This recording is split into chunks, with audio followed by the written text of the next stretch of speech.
দেশ স্বাধীন হওয়ার পরেও কি একটা এনআইডি কার্ডের একটা অক্ষর সংশোধনের জন্য 40,000 টাকা দিতে হবে? আমি বর্তমানে আছি আমাদের ব্রাহ্মণবাড়িয়া জেলার বিজয়নগর উপজেলা পরিষদের সামনে। আর বাংলাদেশে মনে হয় না এমন কোনো মানুষ আছে যার হচ্ছে এনআইডি কার্ডে কোনো ভুল নাই, কিংবা এনআইডি কার্ডের কোনো তথ্যে কোনো ভুল আসে নাই। আমি আমার ফ্যামিলিতে 5-7 জন মানুষ, কম বেশি সবারই কিছু না কিছু ভুল আছে আমাদের এনআইডি কার্ডে। তো আমি আমার এনআইডি কার্ড করি 2019 সালে। তো আমি কার্ডটা মনে হয় 19 সালের শেষের দিকে পাওয়ার পরে দেখি আমার এনআইডি কার্ডের মধ্যে হচ্ছে আমার আম্মার নামে একটু ভুল থাকে।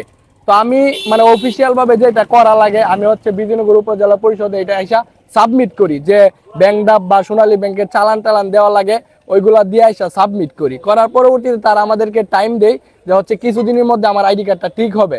তো প্রায় আমি 4 বছর বা 3 বছর হবে এই এনআইডি কার্ডের ভুলটা নিয়ে আমি হচ্ছে হয়রানি হয়েছি। মানে আমি মনে হয় বিজয়নগর উপজেলা পরিষদে মিনিমাম 200 থেকে 300 বার আসছি যে আমার এনআইডি কার্ডের যে ভুলটা, এই ভুলটা নিয়ে।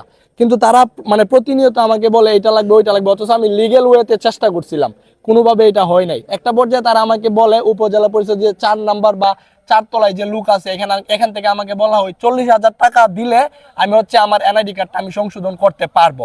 এখন আমার কথা হচ্ছে এর মধ্যে আমি 100 থেকে 200 বার হইব উপজেলাতে আসছি।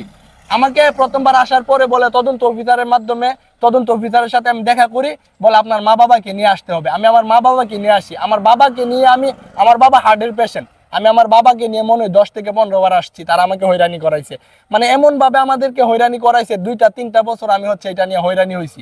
তো বাংলাদেশের প্রত্যেকটা মানুষ, প্রত্যেকটা নাগরিকই যখন তাদের এনআইডি কার্ড সংশোধনের জন্য হচ্ছে উপজেলা পরিষদে আসে, তখন হচ্ছে তারা হয়রানি হয়। পরবর্তীতে আমি আমার এনআইডি কার্ডটা আমার হচ্ছে পাসপোর্টের জন্য লাগবেই, তো আমি হচ্ছে 1 ঘন্টায় সংশোধন করি কোনো একটা অন্য একটা পারপাসে। মানে আমি 1 ঘন্টায় অনেক টাকার বিনিময়ে সংশোধন করি। কিন্তু বিজয়নগর উপজেলা পরিষদে আমাকে প্রায় 3টা বছর ঘুরাইছে। ওরা আমাকে বলছে আপনি আজকে আসেন, কালকে আসেন, আপনি আপনার মা বাবাকে নিয়ে আসেন, পরিবেশ বা হচ্ছে আপনার যে প্রতিবেশী কাউকে নিয়ে আসেন। মানে আমি প্রতিনিয়ত আসছি, তারা আমাকে ঘুরাইছে। তো এখন তো আমাদের বাংলাদেশ স্বাধীন।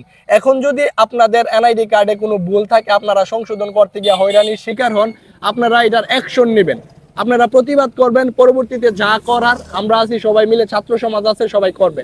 কারণ আমি চাই না আমি যে হয়রানির শিকার হয়েছি এটা আর কোনো জনসাধারণ হোক, কিংবা আমার দেশের কোনো সাধারণ নাগরিক এই হয়রানিটার শিকার হোক। একটা এনআইডি কার্ডের একটা অক্ষর, এই ভুলটা তো আসলে আমাদের মাধ্যমে হয় নাই, তাদের মাধ্যমে হয়েছে।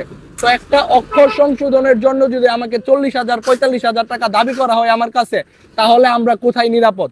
এখন তো আমাদের বাংলাদেশ ফ্যাসিস্ট সরকার, স্বৈরাচার সরকার থেকে মুক্তি পাইছে। এখন অন্তত আমাদের এইসব প্রতিবাদ গড়ে তুলতে হবে, এবং এইসব যে স্বৈরাচার আছে, ফ্যাসিস্ট আছে, তাদের বিরুদ্ধে প্রতিবাদ করতে হবে। তো আমি এখন অলরেডি আমাদের বিজয়নগর উপজেলা পরিষদের সামনে আসি, আইসা আমি আমার এই ভিডিওটা করছি। কারণ আমি যে হয়রানির শিকার হয়েছি, এই হয়রানির শিকার যেন পরবর্তীতে কোনো নাগরিক এনআইডি কার্ডের ভুল সংশোধন করা নিয়ে না হয়। তো আপনাদের যদি এরকম কোনো সংশোধনী থাকে, আপনারা আসবেন। আসার পরে যদি এটা সঠিক ফলাফল বা সঠিক সমাধান আপনারা না পান, আপনারা নিজ দায়িত্বে প্রতিবাদ গড়ে তুলবেন। প্রতিবাদ গড়ে তোলার পরে যদি এটা সমাধান না পান, তখন আমাদের সাথে যোগাযোগ করবেন, আমরা সবাই মিলে এটার প্রতিরোধ করার চেষ্টা করব। তো আজকের ভিডিওটা মূলত এনআইডি কার্ডের একটা অক্ষর সংশোধনের জন্য ছিল। আর যদি আপনাদের কারো এনআইডি কার্ডের সমস্যা থাকে, অবশ্যই এই ভিডিওর কমেন্ট বক্সে বইলা যাবেন, এবং আপনারা যদি প্রতারিত হয়ে থাকেন তাও বইলা যাবেন। তো সবাই ভালো থাকেন, সুস্থ থাকেন, আল্লাহ হাফেজ, আসসালামু আলাইকুম।